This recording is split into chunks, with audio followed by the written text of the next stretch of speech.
Station, this is Houston. Are you ready for the event? We are ready for the event. NASA Communications, this is Mission Control Houston. Please call station for a voice check. Station, this is Reagan Scharfetter with NASA Communications. How do you hear me? Reagan, we have you loud and clear up here on the space station. Okay, great. I have you all loud and clear as well. It is so great to see all of you together, and thank you so much for joining us for your On Orbit News Conference. We will be taking questions from the media on our phone bridge today, but before we get started, I want to pass it over to the crew for some opening remarks, and Anne, I'll let you take it away. Yeah, good morning. And on behalf of the whole crew of Crew-10, myself, pilot Nicole Ayers, MS-1 Takuya Onishi, and MS-2 Kirill Peskav, we are super excited to talk to you today. We cannot believe that we're kind of in our last weeks of this mission. We've covered a lot during this mission. We'd love to answer any of your questions about it. I'll give you kind of some of the high points that we've covered in the last 4 months. When we arrived here, Crew-9 was just about to leave with Nick, Yvonne, Butch, and Sunny. So we got to give some quick hugs and farewells. Shortly thereafter, we saw the departure of a Cygnus cargo vehicle. Tak assumed command of the International Space Station for Expedition 73 and has been serving as our commander since late March.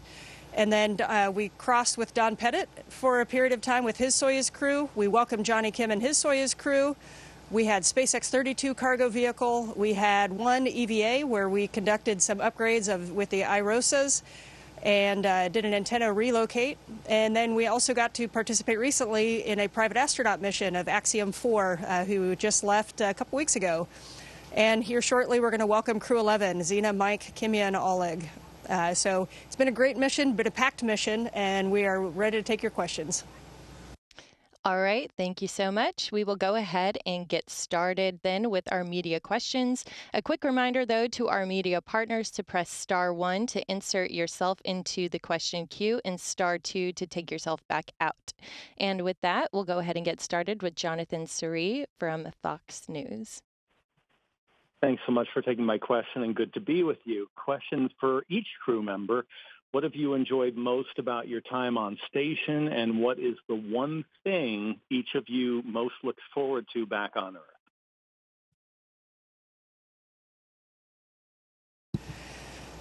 It's really hard to pick just one, but the first thing that came into my mind was the EVA, the spacewalk. It was kind of the pinnacle of our mission. We trained so hard for it. It takes so much effort from the teams on the ground and from one another. Everybody contributed to that, and I think it was just a really great space day where we got to accomplish a cool mission. When I get back home, I'm kind of looking forward to doing nothing for a couple of days. Yes, same as Anna. It's very difficult to pick just one thing, but I would say the time I spend with my crewmates, it's kind of very precious and super valuable. So when I go back home, I will miss that time I spend with my crewmates. And also I'm really looking forward to seeing my family and also taking a hot shower on the ground.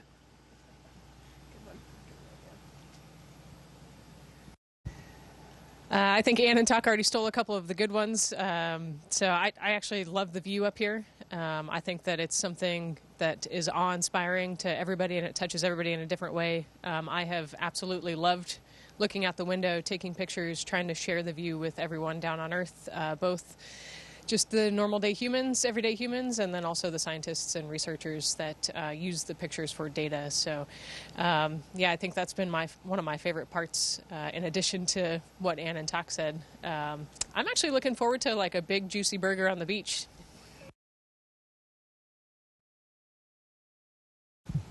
I enjoyed the most interacting with such a wonderful crew, and looking forward to meeting my family. All right, all great answers, all of which make me want to go do that immediately after today's conference. So moving on to our next question, it will be Jeff Faust with Space News. Hello.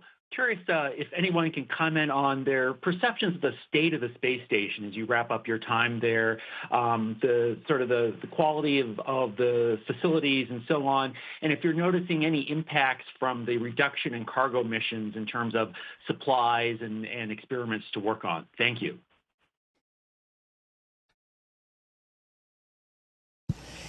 Yeah, I think, we're coming up on the 25th anniversary of having humans up here on Space Station. And as Space Station gets extended and gets upgraded and has changes of crews and crew numbers, there's always some wear and tear, just like there would be in your hallway after you've moved a bunch of furniture in and out.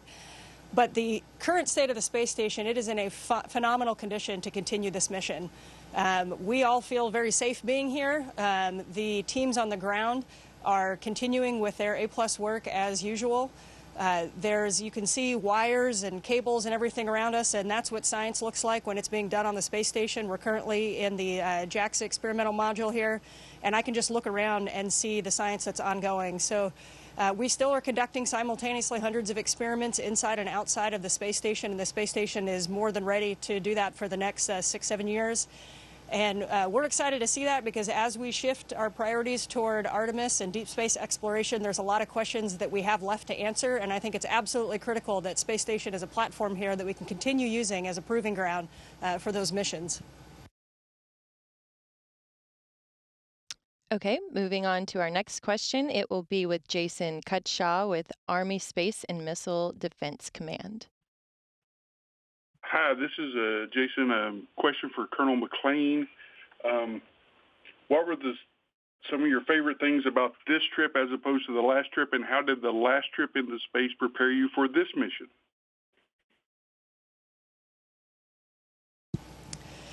Hey, Jason, it's great to hear your voice, and hello to everybody in the SMDC family.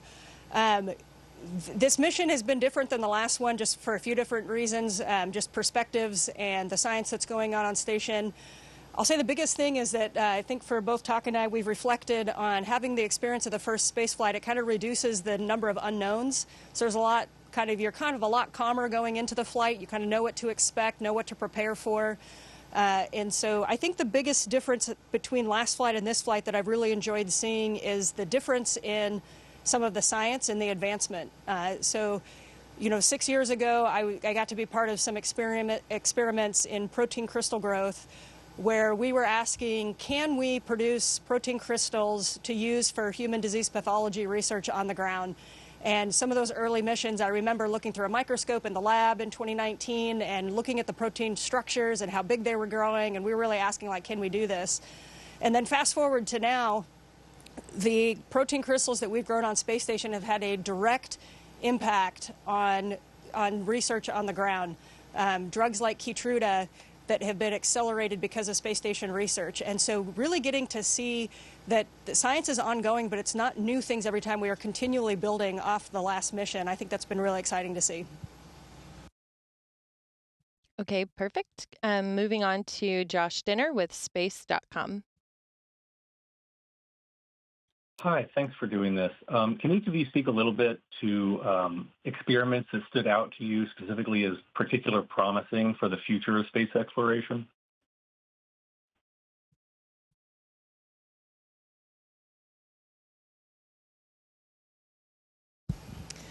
Hey, I love that question. I think that, as Anne said, the International Space Station is going to continue to be a testbed and a foundation for all of the knowledge that we take into the future, especially as through Artemis we go on to the Moon and Mars. And I think one of the cool experiments that we did up here was named Elvis, and it was looking at a 3D microscope, and so looking at different molecules on a 3D scale, which is going to help inform how we do water reclamation, how we do plants, all sorts of different applications for long-term spaceflight. As the further away we get, the less resupply emissions we're going to have, the more things we're going to have to reclaim. We're going to have to get to a point where we can reclaim 98 to 99% of the water use on a spacecraft in order to get to Mars eventually. And so those are problems that we're trying to solve here on the space station where we do have the resupply ability.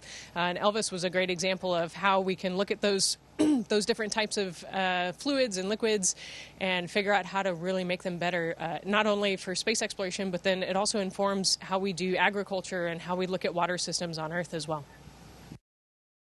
Excellent. I do just want to remind our media partners quickly to press *1 to insert yourself into our question queue if you have a question for our crew, and *2 to take yourself back out.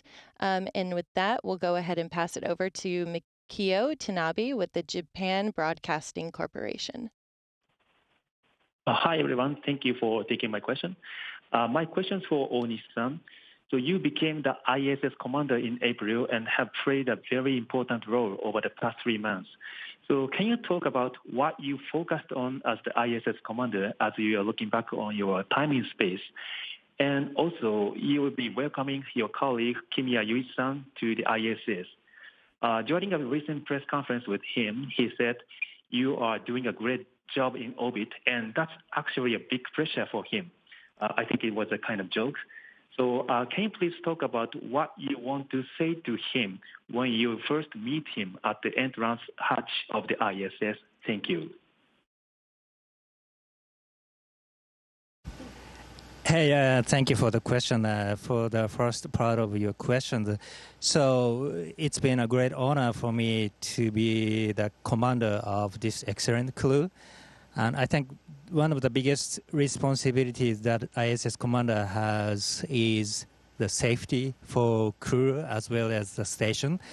And in terms of safety, I am so lucky to have such an excellent crew members because each of them has exactly knows his or her role in case of emergency. And also throughout our training, they demonstrated great flexibility to change and sometimes adjust their roles depending on the situation we have. So I am so confident with my crew members, and also the only thing I have to focus on is kind of make sure everybody is on the same page, and also make sure the ground has enough information to give us suitable or precise advice to us in case of emergency. So overall, I have been super lucky to have our crew members, my crew members. And for the second part of your question,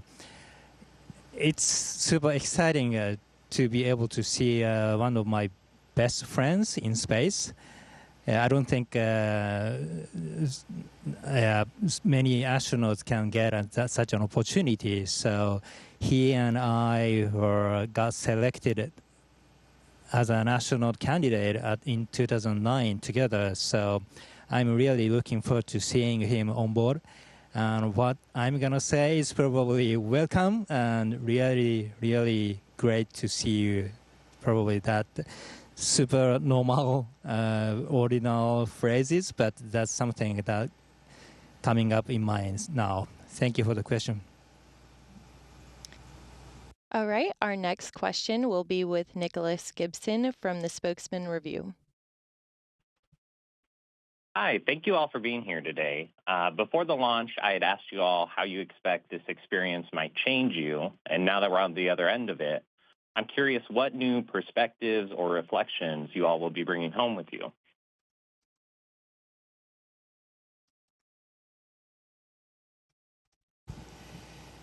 Yeah, I think the perspective change, it kind of shifts in everybody over time up here for a variety of reasons. The physical location, the isolation, working together with the crew, the view, the perspectives.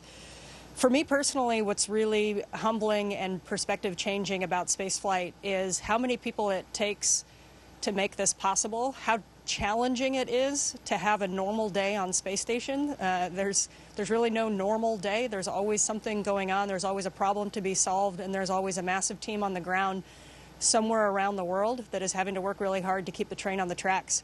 And I think we are literally physically dependent on our lives to people that we haven't met, but who we require to do their jobs right every single day so that we can do so that we can live up here. And I think to me that's really humbling because it gives me such faith in humanity and how much how people do the right thing, how people want the best, how people want to be inspired by space exploration. They want to be part of something good like this. and how all of our differences across the world really melt away when we just try to do something incredible together. So for me, I kind of bring a humble look at humanity and a real faith in humanity.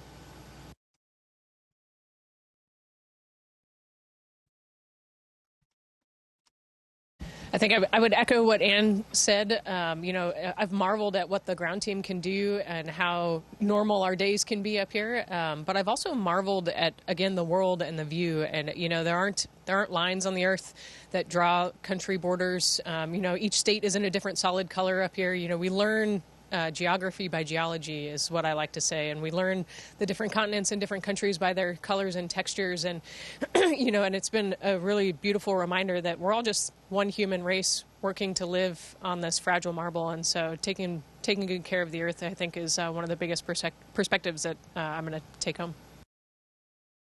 No, that's a great segue to my own question I have as a huge photography nerd, especially for you, Nicole and Ann.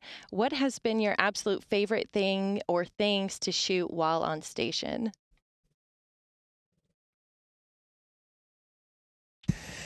Oh, man. This is one of those things that's tough to pick as well. I think for me, nighttime photography has really become one of my favorite things to do up here. I've been absolutely blown away by the auroras that we see up here. There are so many different colors that you get to see from space that we don't necessarily see on the ground. And then I think thunderstorms are my other big one.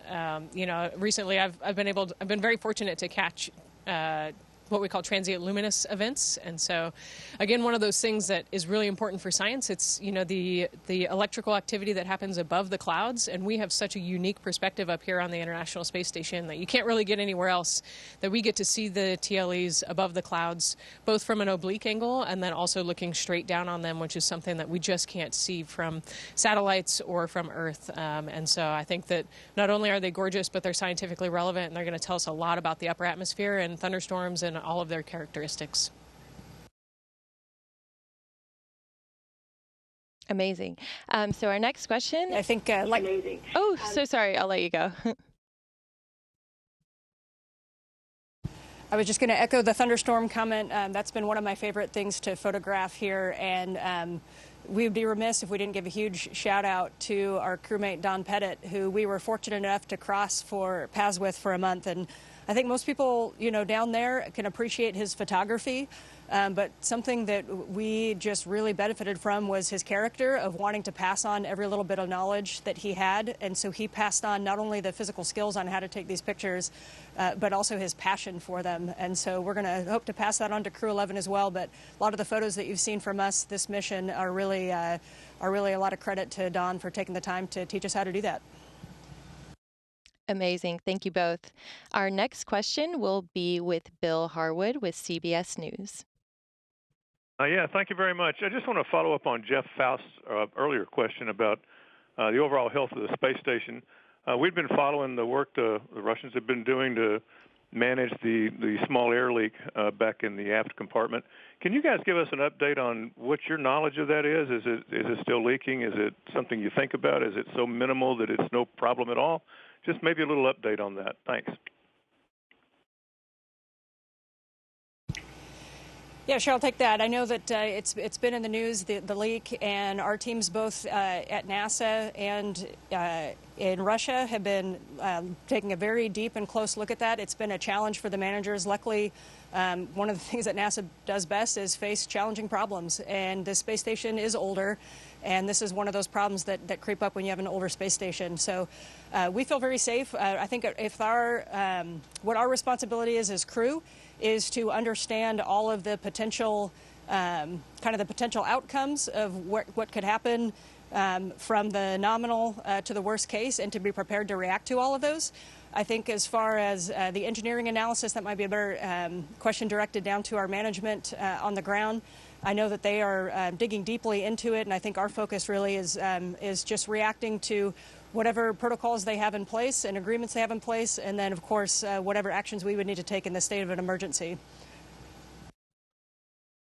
All right, thank you. A common question we've seen on our social media platforms is how you all feel about handing over with Crew 11, who will be on board during the space station's 25th year of continued human occupancy and being part of that legacy.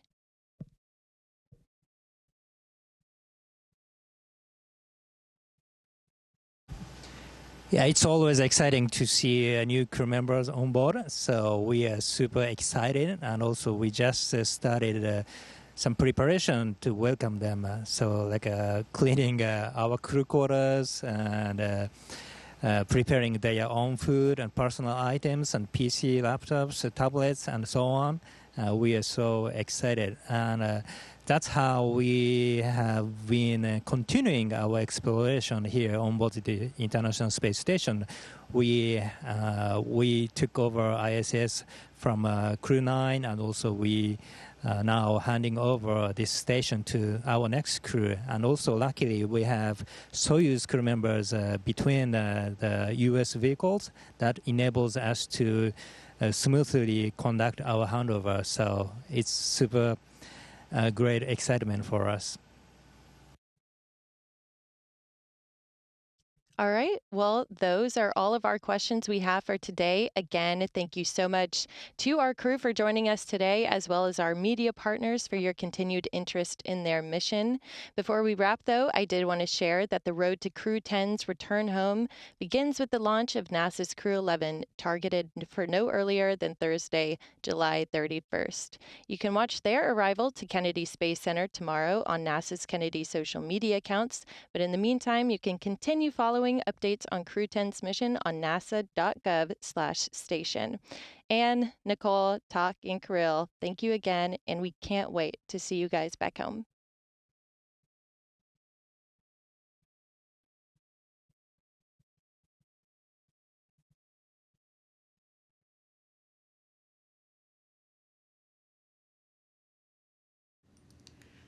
Station, this is Houston ACR.